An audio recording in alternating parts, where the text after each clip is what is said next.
24 के चुनाव से पहले भाजपा को लगा बहुत बड़ा झटका। दक्षिण भारत में बीजेपी का सुपड़ा साफ हो जाएगा। दक्षिण भारत में जैसे ही भाजपा के खिलाफ बिगुल बजा तो नरेंद्र मोदी से लेकर बीजेपी हाईकमान में हड़कंप मच गया।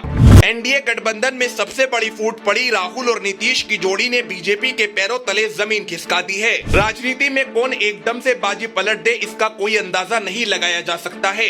बीजेपी के साथ एक ऐसा मामला सामने आया जिसने भारतीय जनता पार्टी के आला कमान से लेकर गृह मंत्री अमित शाह और जेपी नड्डा का भी दिमाग हिला दिया है।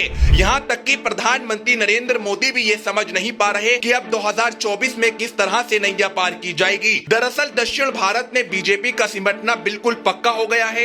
ये बात हम इसलिए कह रहे हैं क्योंकि बीजेपी तमिलनाडु राज्य के अंदर वहां की सबसे प्रमुख पार्टी के गठबंधन से अपने आप को मजबूत बनाने में लगी हुई थी। लेकिन भारतीय जनता पार्टी के अहंकारी रवैये और नफरती एजेंडे से नाराज होकर वहां की प्रमुख पार्टी ने भाजपा का साथ छोड़ दिया है और साफ कर दिया है कि हम आने वाले समय में किसी भी हाल में नरेंद्र मोदी और भाजपा का साथ नहीं देंगे। हम आपको बताएं, तमिलनाडु की सबसे मुख्य पार्टी एआईएडीएमके बीजेपी के गठबंधन एनडीए का प्रमुख हिस्सा थी और वह दक्षिण भारत में भाजपा को 2024 में बेहद फायदा दिला सकती थी। लेकिन अचानक से एक खबर सामने आती है और एआईएडीएमके द्वारा घोषणा कर दी जाती है कि भाजपा से अपने सभी राजनीतिक गठबंधन हम तोड़ रहे हैं और हम एनडीए का भी अब कोई हिस्सा नहीं है। जैसे ही ये बयान सामने आया तो राजनीतिक गलियारों में चर्चाएं होने लगी कि दक्षिण भारत में अब तो भाजपा बिल्कुल खत्म हो जाएगी। लेकिन लोग ये भी सवाल कर रहे थे कि आखिर एआईएडीएमके ने नरेंद्र मोदी वाले नेतृत्व को क्यों छोड़ दिया है। तो इसका जवाब एआईएडीएमके बैठक के बाद पार्टी के उप समन्वयक केपी मुनुस्वामी ने दिया। उन्होंने कहा कि बीजेपी का राज्य नेतृत्व पिछले एक साल से लगातार हमारे पूर्व नेताओं, हमारे महासचिव एपीएस एपाडी पन्नीवास्वामी और हमारे कार्यकर्ताओं पर अनावश्यक टिप्पणी कर रहा है।